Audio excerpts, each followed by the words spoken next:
Après, subitement, elle me regarde et dit, désolée madame, c'est trop tard. Ouh, on avait déjà fermé les portes de l'avion. Je prends mon passeport et sur le coup, j'ai failli pleurer. Salut à toi, j'espère que tu vas bien. Et si ça ne va pas, la Bible dit que tout concourt au bien de ceux qui aiment Dieu et ceux qui sont appelés selon son dessein. Donc, sache que ça va aller. Je suis ravie et très excitée de te retrouver pour une nouvelle vidéo. Et aujourd'hui, on va parler d'un témoignage. Et j'espère que ça va te fortifier et que ça va t'encourager. Alors, prends tes popcorn, ton jus, tes snacks et viens t'asseoir. On va papoter. Ce sera juste après l'intro.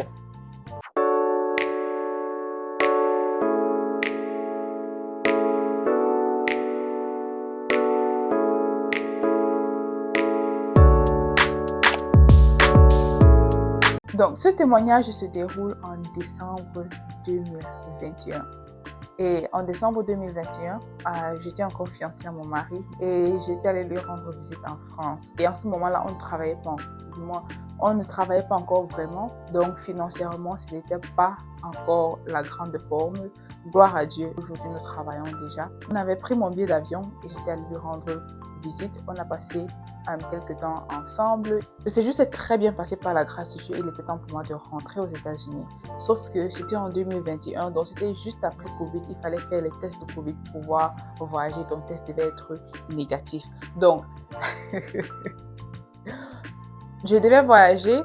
Et si je me souviens bien, les résultats du test devraient être délivrés dans au plus 24 heures avant le vol. Donc, c'est-à-dire si tu voyages à 12 heures le vendredi, les résultats de ton test ne doivent pas être délivrés avant 12 heures le jeudi. Donc, il fallait vraiment bien calculer. Donc, on avait pris un rendez-vous 2 jours avant mon voyage et c'est censé sortir 24 heures après. Nous sommes partis, premièrement, pour faire le test. C'était toute une longue ligne. Malheureusement, je n'ai plus les images, mais le rang était tellement long pour faire le test de Covid. Donc, on n'avait pas pu faire le test de Covid à l'endroit là parce que le rang était tellement long. On n'avait pas pouvoir le faire le même jour. On a cherché un autre endroit, on est parti, on a fait le test de Covid, etc. Et on a pu faire le test de Covid. On a payé très cher. Je crois que c'est peut-être $50, alors qu'on fait ça ici chez nous gratuitement. Donc, pourquoi on a payé pour faire le test de Covid?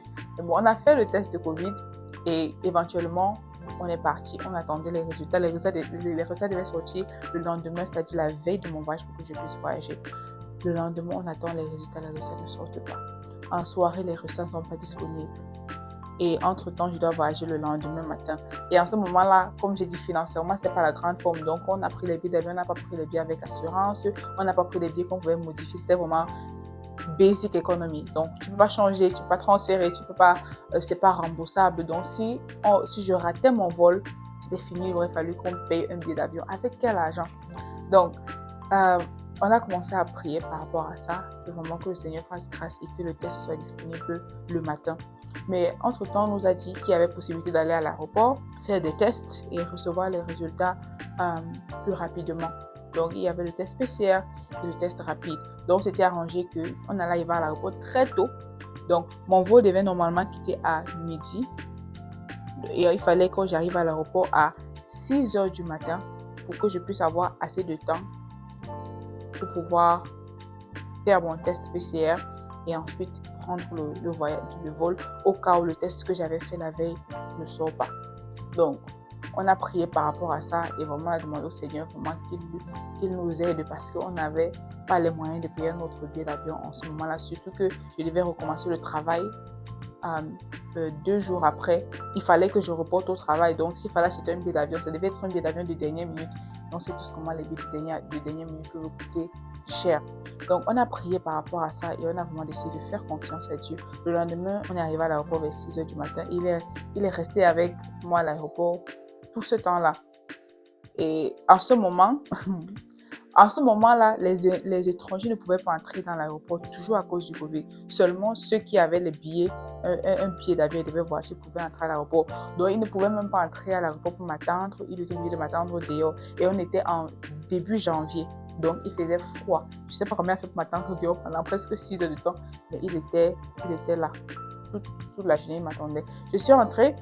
Je m'en vais directement là où on fait les tests PCR et le rang est complètement... Il y avait tellement de gens qu'il n'y avait pas moyen pour que je puisse avoir mon test PCR avant de voyager. quand ça arrive comme ça, je me dis, oh, j'appelle mon mari, mon fiancé à l'époque, je lui dis, ah, le rang ici, de toute façon, je vois le rang ici, je sens qu'on ne va pas, je ne sais pas comment, mais vraiment, on a vraiment besoin d'un miracle. Quand je vois dans le rang, je rentre vers ceux qui font l'enregistrement et c'est là où on me dit que pour les États-Unis, ils acceptent le test rapide. Donc, les États-Unis particulièrement acceptaient le test rapide pendant que d'autres pays acceptaient le test PCR. Je dis, ah ok, d'accord. Il y avait donc une pharmacie juste à côté où où on pouvait faire le test rapide. L'avantage que j'avais, c'est que parce que la plupart des pays acceptaient uniquement le PCR, là où on faisait le test rapide, il n'y avait pas autant de gens. Donc, je suis partie, je me suis alignée, j'ai fait mon test rapide. Et après avoir fait mon test rapide, j'ai attendu quelques temps. Je crois que j'étais même ressortie pendant que j'attendais que le test PCR sorte. Parce qu'on devait nous envoyer des notifications sur notre téléphone. Je suis ressortie, je suis restée avec mon mari, il faisait froid dehors. Mais on était là, on passait, on causait, on espérait vraiment que le Seigneur allait faire un miracle et tout. Donc, le temps est passé. Quelques temps après, quelques heures après, parce que ça a pris vraiment du temps, quelques heures après, on m'a envoyé le message que mon test est disponible. Je suis allée, j'ai pris les résultats de mon test et quand j'ai pris les résultats de mon test, j'ai vu que c'était négatif, gloire à Dieu. Je suis ressortie pour officiellement dire au revoir à mon mari parce qu'en ce moment, je devais déjà passer la sécurité pour prendre le vol. Donc, j'ai dit au revoir à mon mari, je reviens à l'intérieur, je passe la sécurité. Sauf que en ce moment-là, ça m'avait tellement perdu de temps qu'il me restait juste 1 heure avant d'embarquer. Je n'ai plus beaucoup de temps. Je pars pour passer la sécurité. J'avais un sac avec lequel je voyageais. Et dans ce sac, j'avais mis un parfum. J'avais gardé un parfum depuis et je ne me souvenais même plus que le parfum était dans mon sac. Et quand à l'aller, la sécurité également on m'avait interpellé pour le parfum. Sauf qu'après, j'ai oublié que j'avais le parfum dans le sac. Donc quand je passe, je laisse le parfum dans le sac au lieu de retirer, comme on demande de retirer les liquides, et j'envoie mon sac dans la machine. Ça arrive dans la machine, directement la machine détecte qu'il y a quelque chose. Quand les sacs sortent de la machine, ça reste là pour quelques secondes. S'il n'y a rien, ça continue. S'il y a quelque chose, on balance du côté pour inspecter. Et dès que c'est arrivé là-bas et ça a duré, on a balancé de côté, je me suis rappelé, oh, le parfum, j'aurais dû retirer le parfum du sac, il était déjà trop tard. Quand ton sac est déjà là-bas, cela doit être respecté. Sauf que parfois, ça prend du temps. Et moi, je n'avais pas de temps. Il fallait que je cours pour rattraper mon vol. J'attends, on prend le sac, on analyse. Ma valise est passée. Mais mon manteau, ma ceinture, mon téléphone, mon sac en main, c'était dans l'autre cuvette. Donc, j'attends que quelqu'un vienne me demander c'est pour qui personne ne vient. Je m'impatiente, je prie que Seigneur, s'il te plaît, aide-moi à racheter le temps, donne-moi de racheter le temps. Seigneur, pardon. Éventuellement, une dame de la sécurité vient, à qui appartient la valise? Je dis c'est moi, etc. Elle commence à fouiller. On fait le test, on passe quelque chose sur tes mains pour détecter s'il n'y a pas de substances, etc. Ils ont fait tout le test et tout. Et une fois, elle m'a dit, c'est bon. Quand elle m'a dit, c'est bon, j'ai pris mon manteau, comme c'était en janvier, j'ai pris mon manteau, lancé sur l'épaule, prendre ma ceinture, arrêter en main, porter mes chaussures, prendre mon sac, commencer seulement à courir avec la ceinture en main et mon manteau, mon sac. J'ai commencé à courir pour arriver à mon gate, arriver à mon gate. À ce moment-là, vraiment, je ne sais même pas ce qui me poussait à courir parce que techniquement, l'heure du vol était déjà... je crois qu'il restait peut-être 5 minutes pour que mon avion décolle et en ce moment-là, les avions sont déjà fermés. Mais je cours quand même, je cours. Gloire à Dieu, mon quai n'était pas très très loin de la sécurité. Donc après avoir couru, même pendant 4 minutes, je suis arrivée et je me rends compte que à mon quai, à ma porte d'embarquement, mon vol avait eu du retard, donc ils étaient encore en train d'embarquer. J'ai dit, oh, gloire à Dieu. Je pars, donc je me mets directement en rang. C'est à ce moment-là que j'ai le temps de mettre ma ceinture, porter mon manteau, arranger mon sac, maintenant fouiller mon passeport et tout. Donc, par la grâce de Dieu, j'ai pu rattraper mon avion. Sauf que ce n'était pas fini. Ce n'était pas fini. J'ai pu rattraper mon avion qui partait de la France pour l'Angleterre. Le problème, c'est qu'en Angleterre, j'avais 45 minutes d'escale. Mon mari et moi n'ont pas pris en compte le fait qu'il peut y avoir des retards, il faut arriver à un aéroport, trouver le temps d'aller dans l'autre quai. Donc, c'était très, très limite. Mais comme Dieu sait comment il fait ces choses, l'avion de la France pour l'Angleterre, j'étais assise devant. Et c'était un billet économie. Donc, tu ne choisis pas la place où tu t'assois. Mais vraiment, je ne sais pas, par la grâce de Dieu, j'étais assise parmi vraiment les sièges qui étaient devant. Ce qui fait que quand je suis arrivée en Angleterre, on était les premiers à sortir de l'avion. Donc, quand j'arrive en Angleterre, mon but, c'est je dois rattraper mon deuxième avion. Je dois rattraper mon deuxième avion. Et quand je sors, je prends mon sac, ma valise, je prends mon sac à dos, je commence à la course. J'ai couru, et c'était loin. J'ai couru, je cours. Moi, je suis fatiguée, je m'arrête, je respire. Après, je reprends encore la course. Je cours. Après la course, j'arrive finalement à mon quai. Mon quai d'embarquement, j'arrive. Premièrement, je ne vois personne. Je me mets à paniquer, je ne vois personne. Je ne vais pas voir la femme. Je dis que je viens de la France, notre vol a eu un retard, etc. Et je dois embarquer ici. Au début, elle me demande mon passeport. Elle prend mon passeport. Et à ce moment-là, il y avait un formulaire qu'il fallait remplir, spécialement pour ceux qui venaient aux États-Unis, pour dire que je n'ai pas été en contact avec quelqu'un qui a été atteint du Covid pendant les derniers 14 jours. J'ai testé négatif pour Covid, etc. Donc, il fallait remplir et signer. Donc, je prends le formulaire, je signe, je remplis tout. Elle prend mon passeport, elle scanne, elle prend le formulaire que j'ai signé. Après, subitement, elle me regarde, elle dit « Désolée, madame, c'est trop tard. » Ouh, on avait déjà fermé les portes de l'avion. Et quand je prends ça, je sais que quand on a déjà fermé les portes de l'avion, il n'y a rien qu'on puisse faire. Donc, je prends mon passeport. Elle a pris le document que j'avais signé, elle l'a déchiré devant moi. Et sur le coup, j'ai failli pleurer parce que je me disais, au moins en France, mon fiancé était là. J'avais un endroit où dormir. Je commence comment? Je fais comment? Mon vol est parti, je fais comment? Je dois reprendre le travail dans 2 jours. Je suis au milieu de nulle part. Qu'est-ce que je fais? Je me rappelle en ce moment-là, moi, j'étais sur le point de pleurer parce que la journée avait déjà été tellement stressante pour moi. J'ai failli pleurer. Et immédiatement, il y a un verset biblique qui m'est venu à l'esprit. Il m'a dit, toute chose concourt au bien de ceux qui aiment Dieu et on doit pouvoir rendre grâce en toutes circonstances. Et je pleurais j'ai commencé à pleurer. Genre, je ne pleurais pas à chaud de larmes, mais les larmes ont commencé à couler. Mais j'ai dit, Seigneur, je te dis merci. Merci. Parce que je sais que tu vas me sortir de cette situation. Je sais que je ne suis pas seule. Je sais que tu es avec moi. Et tu vas me sortir de cette situation. Donc, quand j'ai fait cette prière, j'ai commencé à réfléchir. Ok, maintenant je suis en Angleterre. Qu'est-ce que je fais? Il faut que je contacte la compagnie aérienne pour voir dans quelle mesure ils vont me reprogrammer. Et si me reprogramme demain, je n'aurai pas d'autre choix que de dormir à l'aéroport.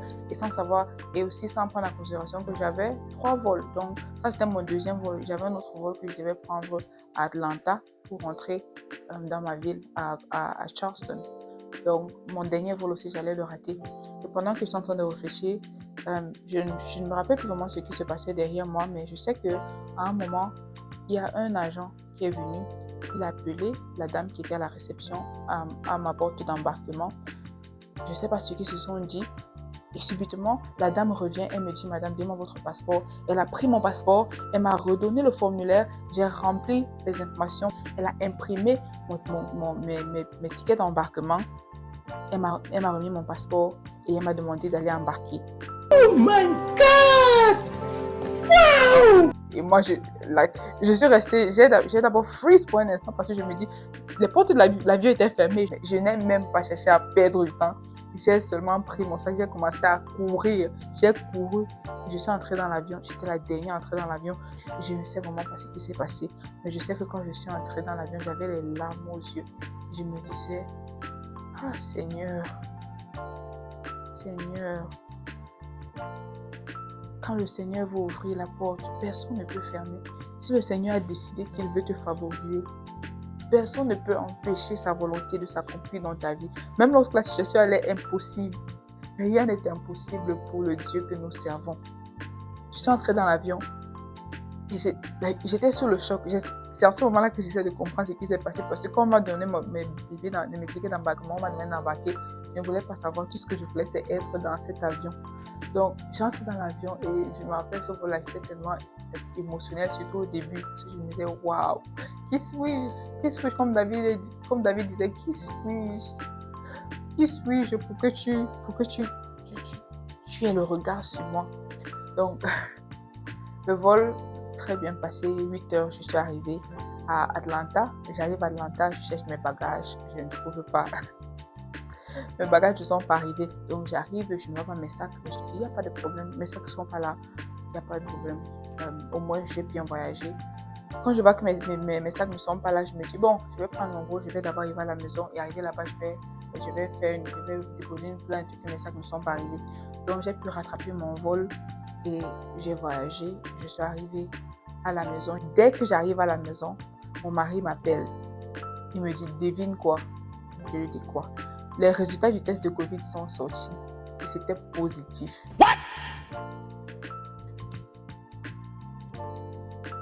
Et je me dis, oh God, c'est pourquoi les résultats n'étaient pas sortis. Si les résultats là sortaient, je ne sais pas comment j'allais faire, mais je n'aurais pas voyagé. Mais le Seigneur a permis que les résultats qui devaient normalement sortir à 24 heures ne sortent pas, pour que je puisse aller à l'aéroport faire un test rapide qui devait être négatif, pour que je puisse rentrer à la maison. Et en fait, le Seigneur a les circonstances, le temps entre ses mains. Quand les résultats du test ne sortaient pas, on se plaignait que Seigneur, les résultats du test ne sont pas disponibles, les résultats du test ne sont pas disponibles. Genre, qu'est-ce qu'on va faire? Comment on va faire? Mais le Seigneur, en fait, avait déjà tout planifié d'avance. Donc, j'aimerais t'encourager, si tu as l'impression que les choses ne se passent pas comme tu as prévu. La Bible dit que tout concourt au bien de ceux qui aiment Dieu, de ceux qui sont appelés selon son dessein. Il a ta vie entre ses mains. Il a ton destin entre ses mains. Et même si ça n'en a pas l'air, sache que le Seigneur est au contrôle. Et à la fin, tu comprendras pourquoi. À la fin, ce sera comme moi quand j'ai vu les résultats, j'ai dit, oh, je comprends pourquoi le test n'est pas sorti. Et la dernière partie du témoignage, c'est, mes sacs n'étaient pas arrivés. Donc, j'ai vraiment prié, j'ai appelé mes amis, deux de mes amis. On a vraiment, le lendemain, on priait vraiment pour que mes sacs arrivent. J'avais beaucoup d'effets à l'intérieur. Donc, j'ai appelé mes amis, on priait par rapport à ça. On a prié par rapport vraiment pour que le Seigneur fasse grâce et on délivre toutes mes affaires intactes. Et dès qu'on a fini de prier, même pas 15 minutes après, on sonne à la porte. J'arrive, je vois qu'on est venu délivrer mes 2 valises.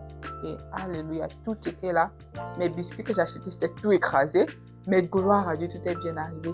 Et vraiment, j'ai rendu grâce à Dieu. Et vraiment, ce que cet épisode m'a appris, c'est que je peux faire confiance à Dieu. Même si les choses, parfois, n'ont pas l'air d'aller de concourir à mon bien, tout concourt réellement à mon bien. Donc, je t'encourage également, fais confiance à Dieu. Et j'espère que ce témoignage va te bénir, t'encourager et te fortifier à croire vraiment que le Seigneur est capable, parfois même de fermer une porte pour pouvoir ouvrir une autre qui est meilleure pour toi. J'espère que tu as apprécié cette vidéo. Et si tu as un témoignage similaire ou tu as une expérience similaire, n'hésite pas de me le raconter en commentaire. Si tu as liké la vidéo, n'oublie pas de mettre un pouce, à cliquer sur le bouton s'abonner et à activer la cloche de notification afin d'être signalé à chaque fois que je vais publier des vidéos qui vont t'édifier et nous édifier. Que Dieu te bénisse. Bye.